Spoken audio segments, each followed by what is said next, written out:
সকলকে জানাইতেছি আমি অনেক ধন্যবাদ। আমি লাইভে আসলাম দেশ এবং এলাকাবাসীর উদ্দেশ্যে কিছু বলার জন্য। আমি আজ বিকাল 4 ঘটিকার সময় নির্বাচনী প্রচার উদ্দেশ্যে শামীম কামাল ভাইয়ের জনতার দলের কলম মার্কার পক্ষে ভোট চাইতে গিয়েছিলাম। আমার পার্শ্ববর্তী গ্রাম হিন্দু গ্রাম পাটিকাপাড়া।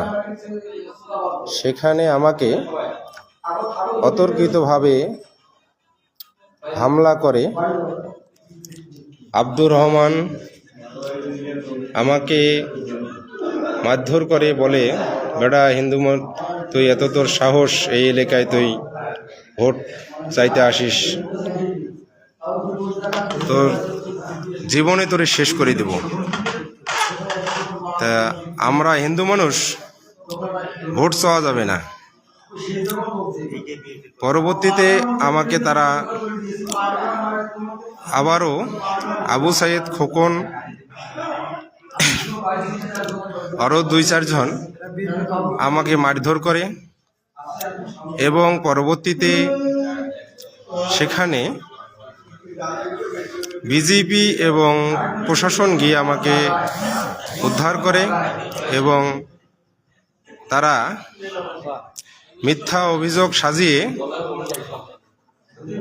আমাকে বলে যে আমি নাকি টাকা দিতে চাইছি।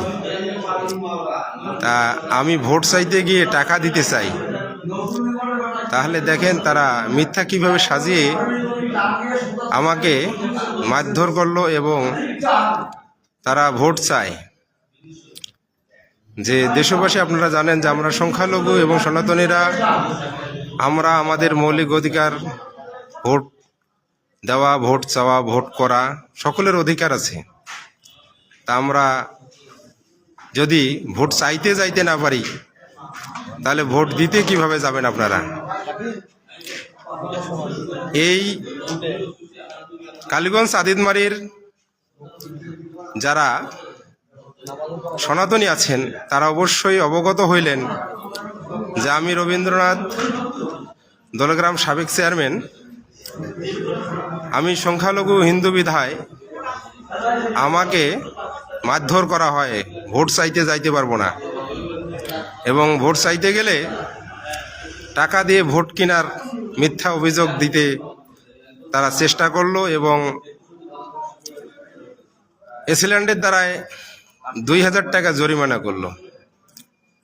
তা আপনারা অবশ্যই লাইভে আসলামই এই উদ্দেশ্যে, যারা জনগণ আছেন তারা ভালো লোকের পক্ষে ভোট দেবেন, তথা আর নয় এই উচ্ছৃঙ্খলাকারী যারা মানুষকে পেঠায়, যারা মানুষকে মারে, তাদেরকে কখনোই ভোট দেবেন না। তথা আমার কালীগঞ্জ আদিতমারির ধানের শীষ প্রতীককে আপনারা ভোট দেবেন না, তথা রোকনউদ্দিন বাবুলকে ভোট দেবেন না।